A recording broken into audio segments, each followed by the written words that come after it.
What you waiting for? Put your back in it.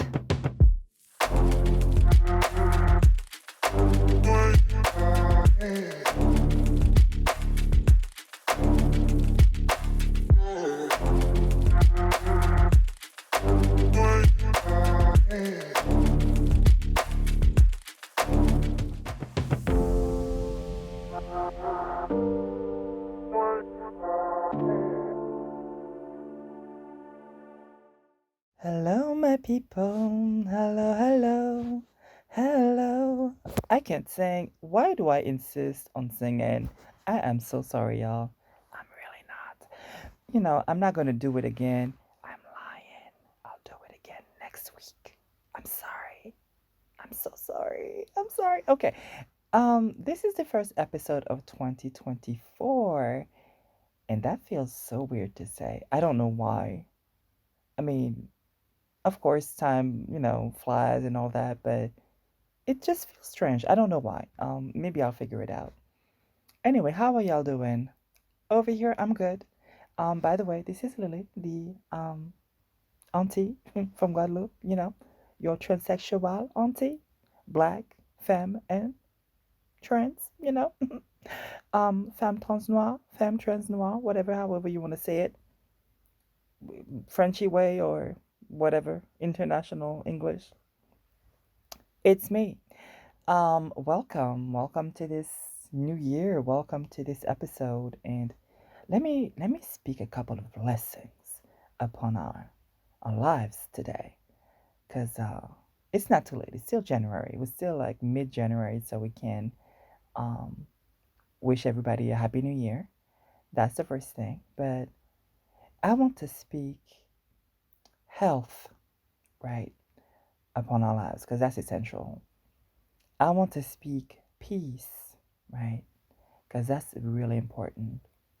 But here's the thing, when you get that peace, because you're getting it, we're all getting it this year in some form or fashion. When you get it, I don't want you to be like scared and create chaos and noise. I want you to sit in it. I want you to actually enjoy the peace that you asked for. And I don't want you to run from it because you're scared of digging into yourself, your own soul, your own thoughts. Don't do that. I want us to actually enjoy our peace. And yeah, so we can be like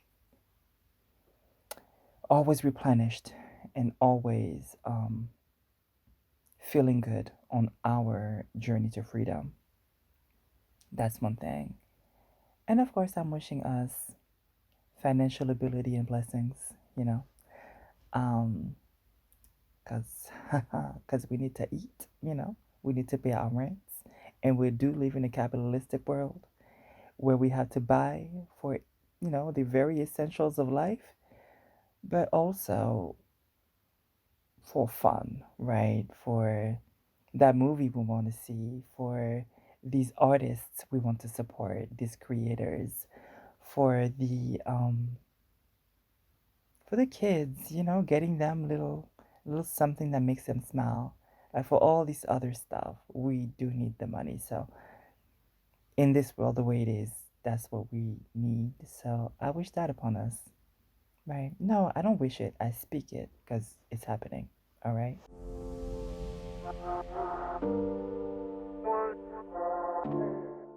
You know what? Let's do some updates. Huh.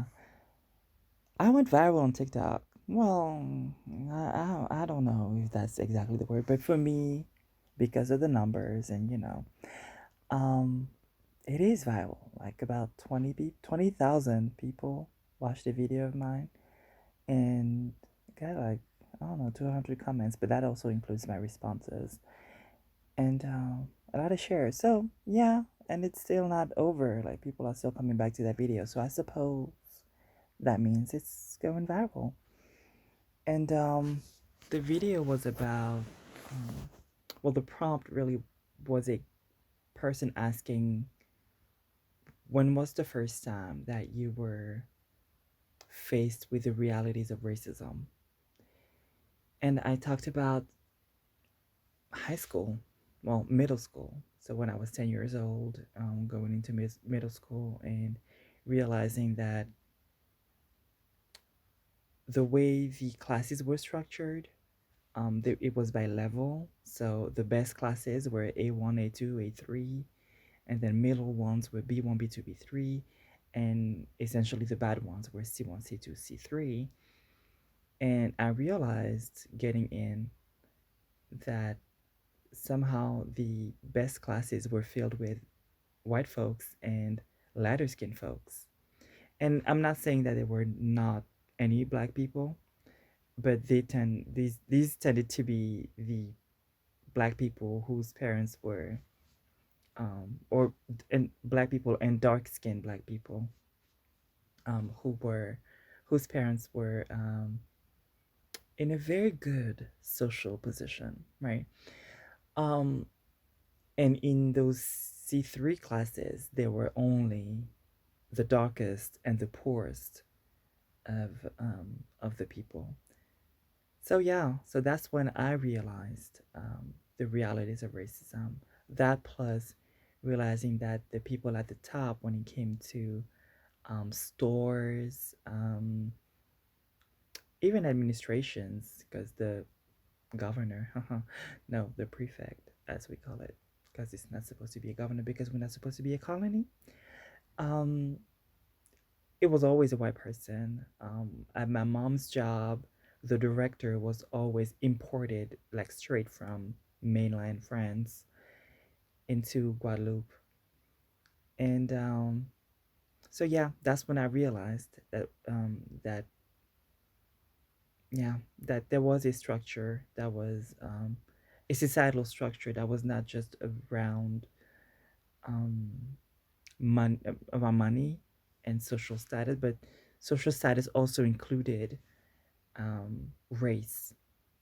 And yeah, that's when it hit like the hardest for me. I was 10 years old.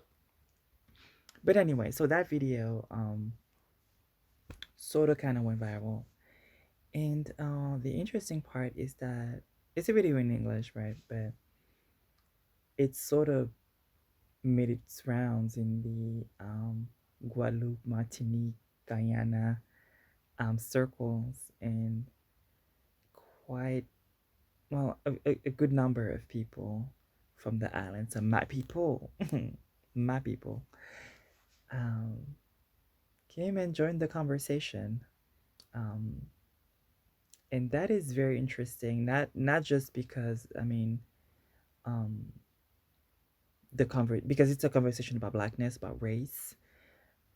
So of course, I do expect my people um, in those conversations. I mean, yeah, but I was not. Um, I was when I saw all these names with identifiers. You know, people saying, "Yeah, Guada this, Martinique that," and I was like, "Ooh, are they actually realizing that they're subscribing to femme trans noir? Are they? Is it like, what's going on?" Okay, what I'm not saying. Let's be super real. Um, I was expecting some transphobia in the comments. There was none. Um, absolutely none. There was some racism, of course, but you know, because whiteness does what it does. But absolutely no transphobia, and that was a really nice surprise. And I actually made a little video afterwards. I was like, like a lot of people are subscribing, but or yeah, subscribing or following, but I'm not sure that they actually read the name. And actually, people responded in there. They were like, "Yeah, I read the name. I don't care." Um, that felt good. That felt good. That felt like progress. That made me super proud of my people because we do have a history, and I have a personal history with my own people, of course. So that's that was unexpected, and that was beautiful.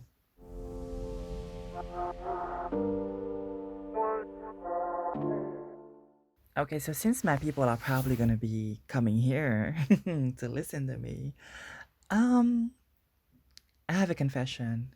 I only now started to read Fanon. I'm sorry. Yes, yes, just now. At my big age. I know. But here's the thing. Okay, Fanon's different, but I've always had an issue reading Césaire, um, Glissant. Yeah, well, these two in particular. Maybe I shouldn't have started with them, cause I just can't. It sounds like they're writing for themselves to hear themselves talk. I don't. Don't be mad. Don't be mad at me.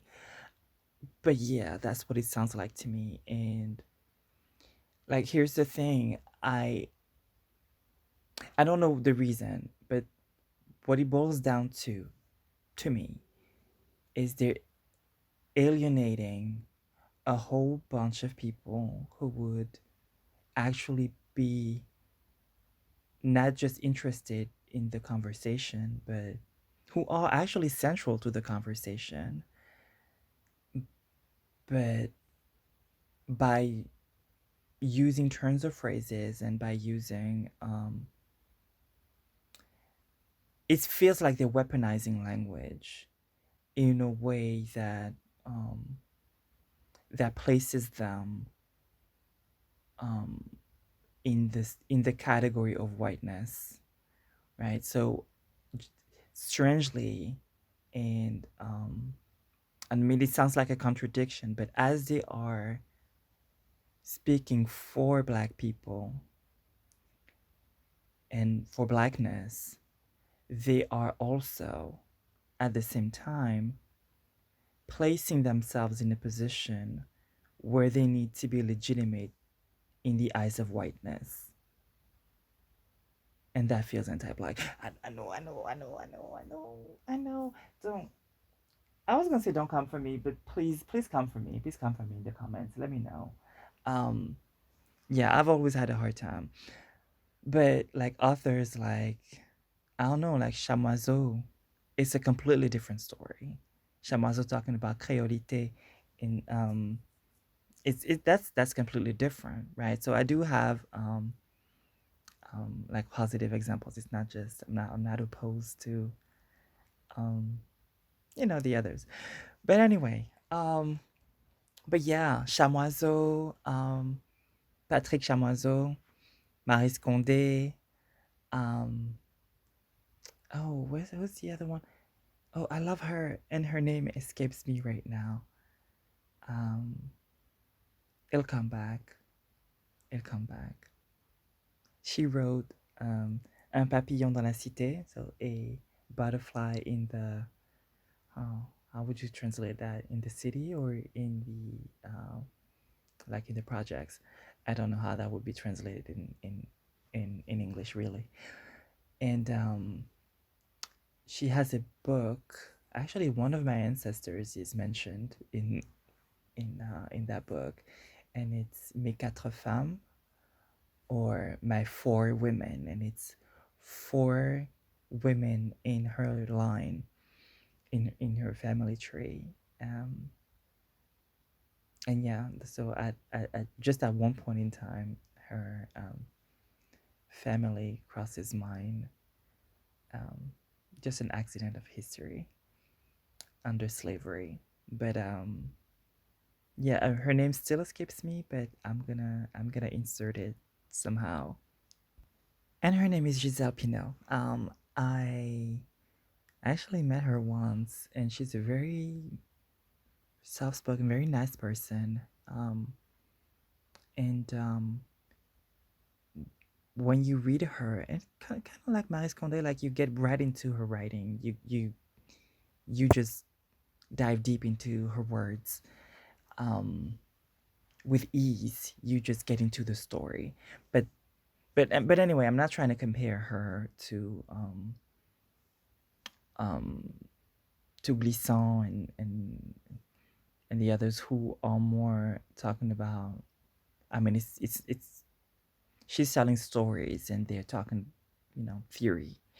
It's completely different. But anyway, I am sort of rambling, but I also wanted to share some literary stuff. But Fanon um, is dealing with theory and is quite funny. I mean, yeah, he's quite funny. You get the point. Um, and I mean, you may not agree with absolutely everything, and that's fine. But I feel like even if there are some psychological or psychoanalytical concepts, you still, it's not just about showing how smart he is, it's about the actual work. And again, I know how bad that sounds when I'm comparing him to the just the other two that I mentioned, but I don't know. Please let me know your thoughts. I don't want to crap on the others. Maybe they're just not for me. Maybe my brain just doesn't want to. No, no, I'm not gonna shit on myself either. It's just I don't like pretentiousness. I'm sorry. There it is. I don't like pretentiousness, and it sounds like pretentiousness to me. And it also like sounds like respectability politics. It sounds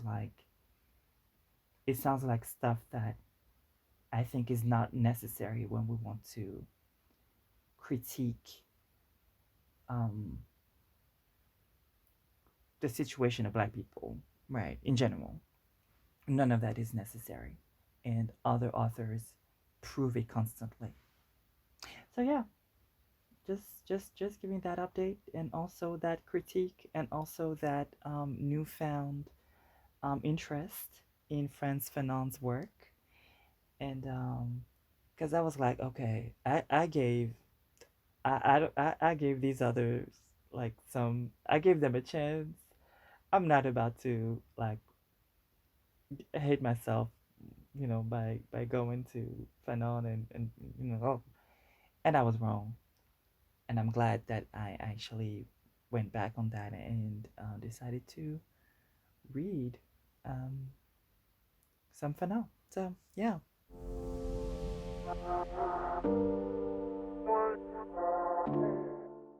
Hey, do you want me to buy more books?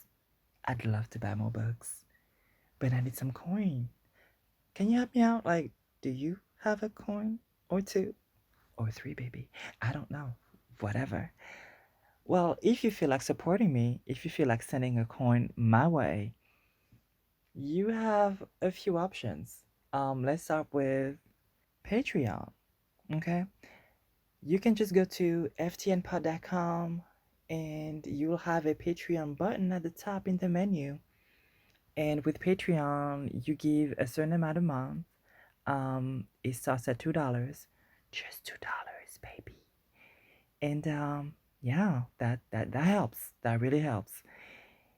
And if you don't want to do that, you just want to give a one-time donation, then you still go to ftnpod.com and there's a donate button at the top, still in the menu, and you can donate any amount you want, and it's just one time, so no commitment there. Also, you can do the free thing. I always insist on the free thing.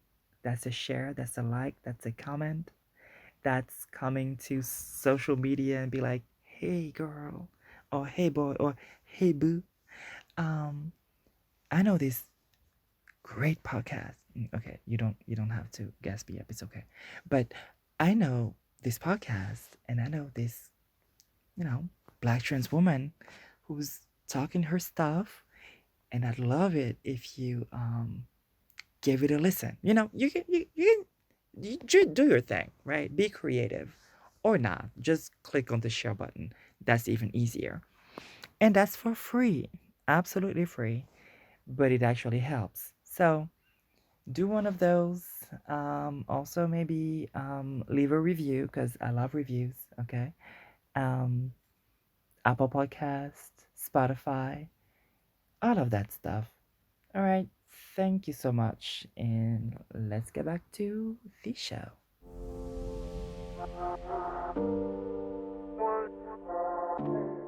So this episode is going to be short, and for once, I'm not lying. Because I am verbose, and I am. See, I'm doing it again. Sorry.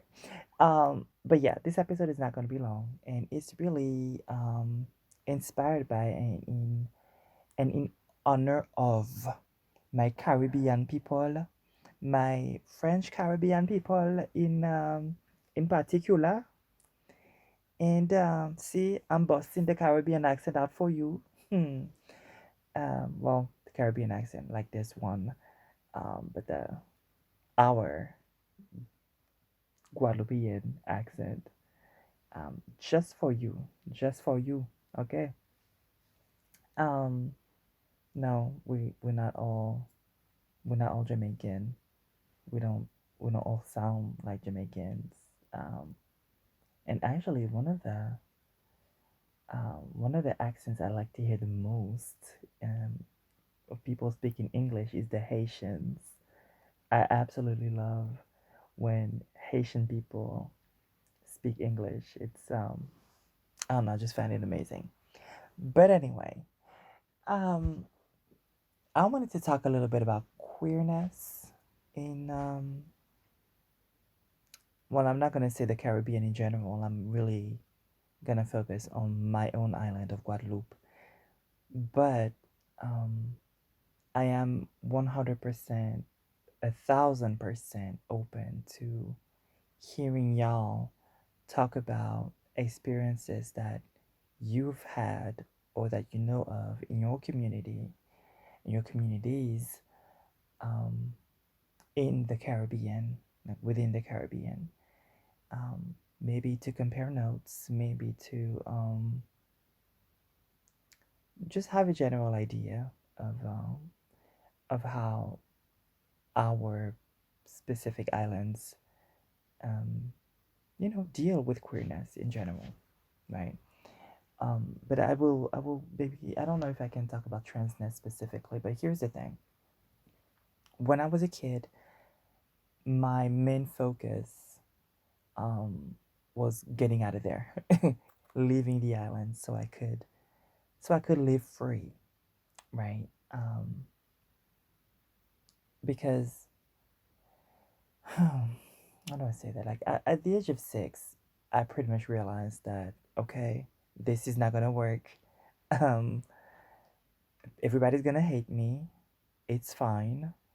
Um, I'll probably die young. It's fine too. But I need to get the hell out of here if I want to have some type of freedom because I was feeling unsafe. And later in life, though, I sort of realized that I did actually experience freedom or freedoms that I wasn't aware of because, I mean, there's no way I could hide my queerness. Just look at me, listen to my voice. There's just no way. There's just no way I was like, yeah, I was not stealth. I was not fooling anyone, and I was still being accepted in a lot of spaces. Like I wasn't having issues. It's just people were pretending not to see that obvious queerness. So there's that. But anyway, at the time, all I was seeing was the aggression. I was indeed feeling lucky that in close proximity to me, most people, because I'm not going to say everyone, but in close proximity to me, most people were not aggressive. Most people were not um, I wasn't getting like abused, be like beat up on a regular, like, oh, you need to be a man, or none of that was, well, for most people around me, was not happening. Um, it was happening in other ways, and I don't want to get into that today. But I was feeling unsafe, and I wanted to go. Now, what I also realized a bit later in life is that anti blackness was also at play in that desire to leave. There is a particular brand of anti blackness in Guadeloupe. It might be the same in Martinique, but I would prefer if a person from Martinique would share that and confirm. But there's this brand of anti blackness that says it's better elsewhere, right? There's something in about the French way of colonizing that that tells you that you have to go outside of yourself to find better.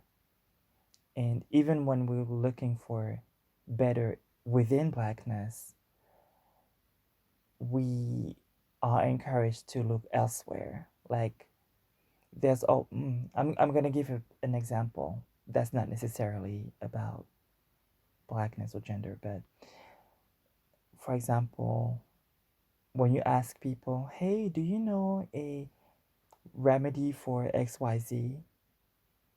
And they're like, we don't really do, we don't really have that here. And you scratch the surface a little more and you find out that there is extensive knowledge, that there are traditions, even in the realm of spirituality, like there are things, but people are so used to downplaying everything that is from us. That's the thing, right? So, what I mean about that is, as a child, feeling unsafe, um, even though I did recognize some, well, I wouldn't use that word at the time, but today maybe I could. I did recognize a level of privilege in who was around me on the daily. Um, I still felt unsafe because there was school, there was the neighborhood, and that brand of anti-blackness, the way it manifested was this desire to find elsewhere something better, because of course over here it's not good. This is Guadeloupe, right? That's that's the idea. And that's something I recognized much later.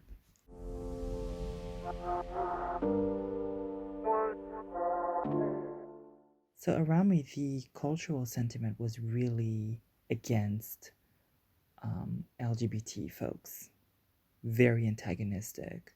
So the focus was heavily on gay men. That was seen as a perversion. Um, it's yeah, there were always violent reactions to gayness, and violent even in songs. Like you had songs talking about like we don't want to see them, those gays, and those were not the words that were used. um you had songs like, and from islands even around us, around Guadeloupe and Martinique, so even like stuff from Jamaica, like this thing about Faya Bondam and all that stuff. um we imported that too, right? People were dancing to that stuff and definitely understanding what it was about. Um, we also didn't. I mean, that's my perception, right? But it kind of felt like lesbians were not a thing, in the sense that the sexuality of women was not taken seriously. Sexuality is what happens when a man is present, right? And two men together is a perversion of sexuality. That's really what it sounded like. Sexuality is about men. So we do have an expression. Well, the word in Creole for lesbian is, well, in Guadeloupean Creole anyway, is femmes amies, which is a a woman friend, which means it's the friend you don't sleep with. Um, like it's the woman who's your friend, not the woman who you get to sleep with. So it's again, it does center the sexuality, the sexual desires of men.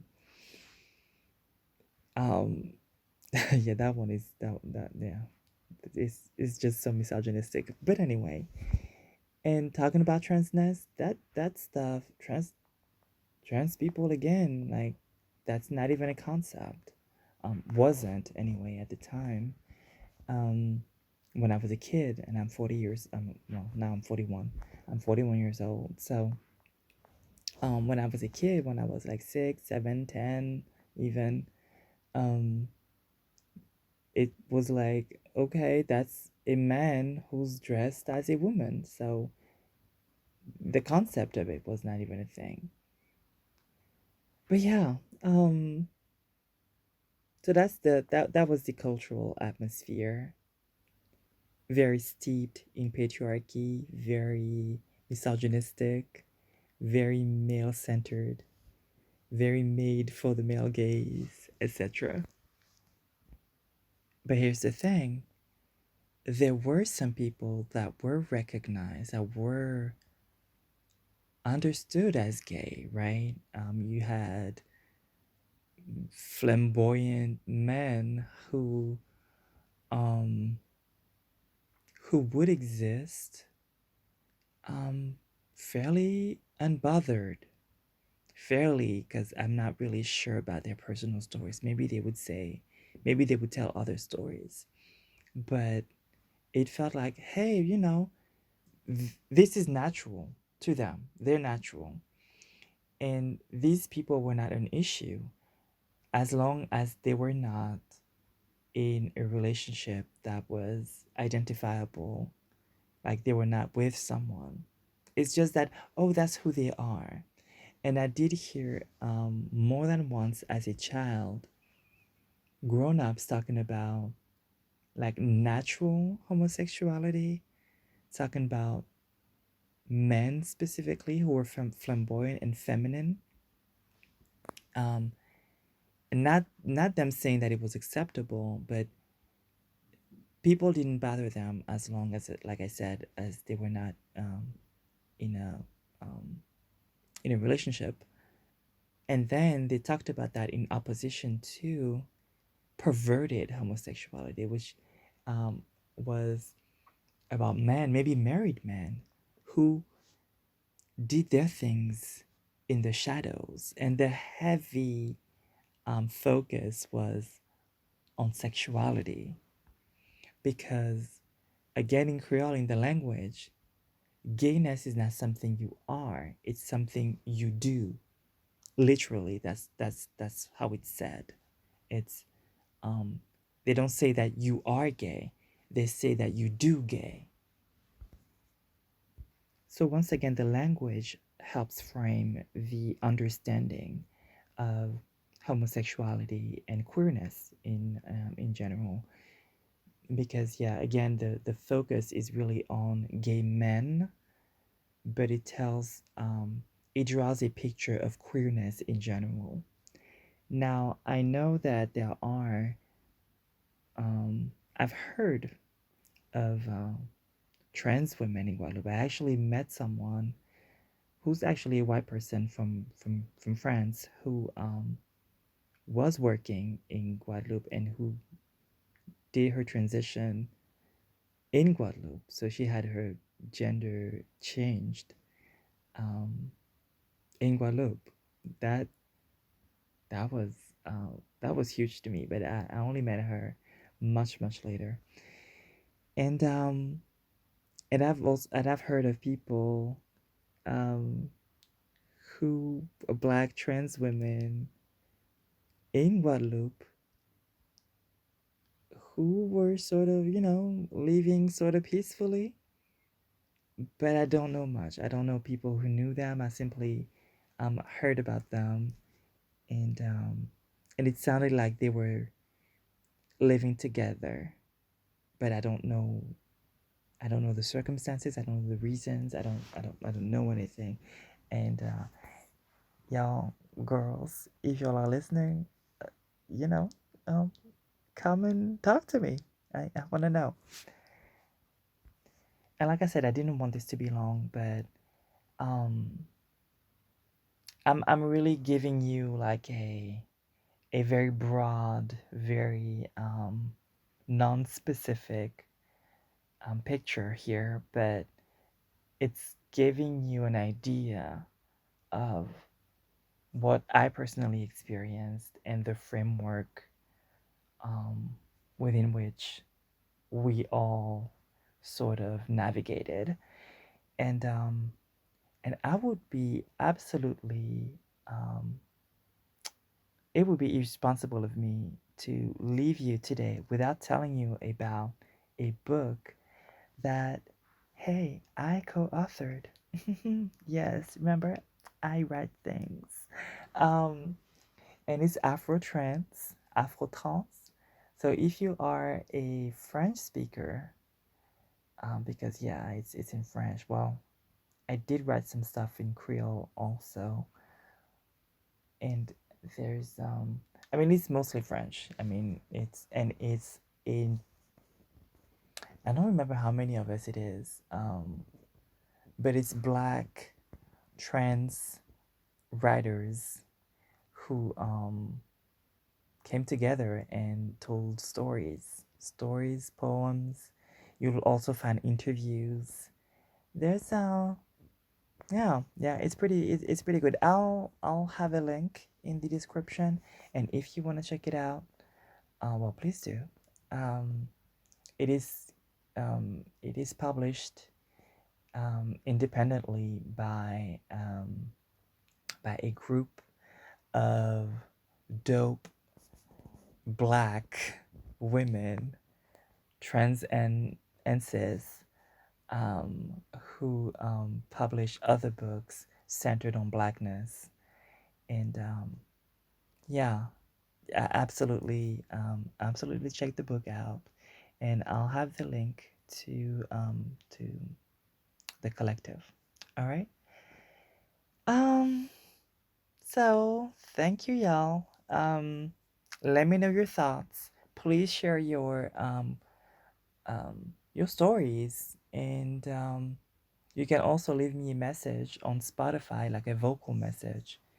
It is free, and it's maybe easier than going to the website and typing all of the stuff. If you want to contact me, I'm available on, well, all the links that you will find in the comments, I mean in the description. So for vocal messages on Spotify, um, emails, but you can also email me at contact@ftnpod.com. You can contact me on Instagram, Twitter, well, X, and TikTok. And on all these platforms, I am at FTN Pod. That FTN, Femme Trans Noir Pod. And again, like all those guys coming to, you know, social talking about, hey, hey, beautiful. Like, don't do that. I'm not interested. All right. Don't waste your time. Don't waste mine. But all other stuff, please, please do contact me because I love reading messages. All right. Thank you so much. And take good care of yourselves. Happy New Year again. And bye bye.